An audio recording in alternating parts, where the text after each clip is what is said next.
حقه هي الديمقراطيه حقه يعني عايز تفتحوا ليه؟ لا اله الا الله. هو انتوا كلكم بتتكلموا والوقت بتتكلموا يا عم ايام التزوير عايز صور الراجل ليه يا عم؟ هو عارفني. تعرفه؟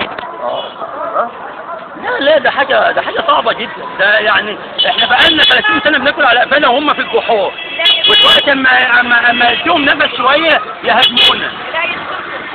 دكتور عزك صلاح اتفضل يا حاج. دلوقتي انتوا مش هترشحوا حد. لا رشح قالوا مش هنرشح. محمد مرسي. هقول لك بقى، اشرح لك نشوف بقى كده علشان نسمع بعض. يا اخوانا، اول الثوره دي ما قامت قبل ما حسني مبارك يسمح. حسني مبارك كان عاطل العالم كله فكره عن الاخوان المسلمين دول ناس ارهابيين وناس كذا وناس كذا وهم البديل ليا. فمجلس الشورى اخذ قرار وكنا صادقين فيه ان احنا مش هنرشح، ثقة في اتجاهات ثانية ممكن تشتغل معانا. كويس. ورسالة للغرب وللداخل اللي ماهوش عارف مين الاخوان المسلمين واللي خايف منهم، قلنا علشان لو الغرب متمسك بمبارك هنوصل له الرسالة دي بان احنا مش البديل لمبارك يعني. ورشح لنا رئيس جمهورية وقد كان وسقط مبارك.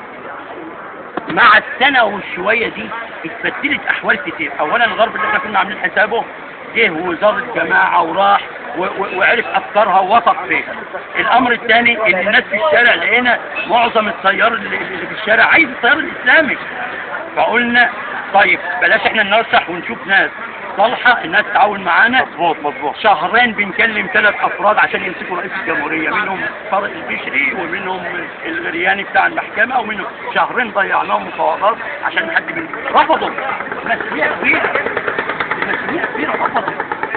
لقينا بقى النظام عايز يطلع لنا نظام مبارك تاني، جايب لنا عمر سليمان وجايب لنا مش عارف ايه وجايب لنا مش عارف ايه. طب ما هو مشوا.